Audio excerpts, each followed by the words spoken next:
अस्सलाम वालेकुम दोस्तों, हम सर्विस बुक को मज़ीद देखते चलें कि हाथ से कैसे लिखना है। ये पार्ट 4 है वीडियो का, जिसके मतलब हम पहले 3 पार्ट्स के अंदर वजाहत कर चुके हैं, उसके रूल्स पढ़ चुके हैं उर्दू और इंग्लिश के अंदर। इस वीडियो के अंदर भी हम हैंड राइटिंग बताएंगे आपको मुख्तसरन कि कैसे सर्विस बुक को लिखते हुए किन चीज़ों का ख्याल रखना है। मैं आमतौर आप देख रहे हैं एम्प्लॉयज़ कॉर्नर्स या यूट्यूब चैनल। सर्विस बुक का कोई नमूना है, यहाँ पर आपका पर्सनल नंबर आ जाएगा, ऊपर लिख दें, नीचे लिख दें, पर्सनल नंबर आप यहाँ पर लाजमी लिखें। नीचे आपका नाम, आपका ओहदा और आपकी जाए तैनाती, जिस जगह आप काम कर रहे हैं मौजूदा, वो यहाँ पर लिखें। इस सेल के अंदर आर्जी या मुस्तकिल, यानी आप कॉन्ट्रैक्ट में हैं तो कॉन्ट्रैक्ट लिख दें या आर्जी लिख दें, अगर मुस्तकिल हैं तो मुस्तकिल या रेगुलर लिख दें आप। और यहाँ पर किसी सूरत में तबादला होने की सूरत के अंदर, फॉर एग्ज़ाम्पल यहाँ एक बार 21 को आपका ट्रांसफ़र हुआ है, तो यहाँ पर जिस जगह आप ट्रांसफ़र हुए हैं वो जगह यहाँ पर लिख दें, यानी कि जाए तैनाती यहाँ पर आप चेंज कर दें। पे को एक एक्सेल शीट के अंदर मैं ऑलरेडी पहले ही वजाहत कर चुका हूँ कि आपने कैसे पे को स्टार्ट करना है, कैसे लिखना है, कैसे एंड डेट डालनी है, फिर आगे कैसे डेट डालनी है। 10 सरकारी मुलाजम, ये दरमियान वाला जो कॉलम है ये एम्प्लॉयज़ के सिग्नेचर यहाँ पर होंगे। जहाँ जहाँ पे चेंज हो रही है, डेट्स हैं, डेट्स के आगे आप अपने साइन करते जाएंगे। ये दूसरा पेज है राइट साइड वाला।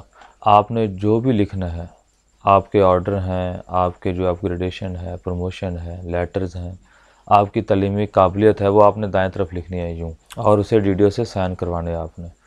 प्रोविजनल पे फिक्सेशन की ठप्पी भी आपने दाएं तरफ ही लगानी है, स्टैंप दाएं तरफ लगानी है और उसे डीडीओ से साइन करवानी है।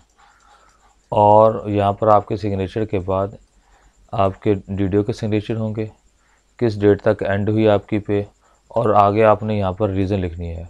वजूहात के कॉलम के अंदर आपने रीज़न लिखनी है कि सालाना तरक्की है, या स्केल अपग्रेडेशन है, या रिवाइज स्केल है, या प्रमोशन है, या तबादला या ट्रांसफ़र है, वगैरह वगैरह। एक और अहम बात बताता चलूँ आपको कि आपकी सर्विस बुक पर अकाउंट ऑफिस से पे फिक्सेशन होनी चाहिए।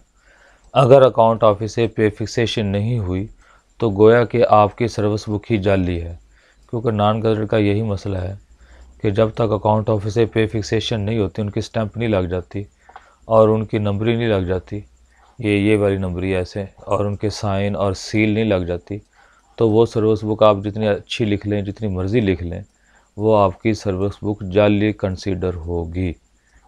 इसलिए बर वक्त आप अकाउंट ऑफिस से स्केल अपग्रेडेशन की सूरत के अंदर, प्रमोशन की सूरत के अंदर, नई भर्ती की सूरत के अंदर, स्केल रिवाइज़ की सूरत के अंदर लाजमी अपने महकमे से परमानेंटली फिक्सेशन करवाने के बाद अकाउंट ऑफिस से लाजमी आप पे फिक्स करवाया करें, फिक्सेशन करवाया करें, ये लाजमी है। उसके लिए आप एक कवरिंग लेटर बनाकर अपने महकमे से सर्विस बुक के साथ लगाकर अकाउंट ऑफिस में जमा करवा दें, नंबरी ले लें और उसके बाद उसका पीछा करें और उसे बर वक्त फिक्सेशन करवाएं।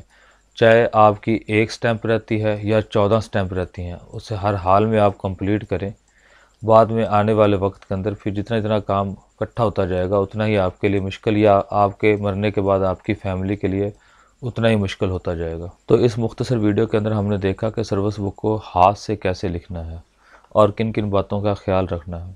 ऐसे ही मुफीद वीडियोस के लिए आप मेरे चैनल को सब्सक्राइब कीजिए, बेल आइकॉन भी प्रेस कर दीजिए ताकि हर नई आने वाली वीडियो का नोटिफिकेशन आपको बर वक्त मिल सके।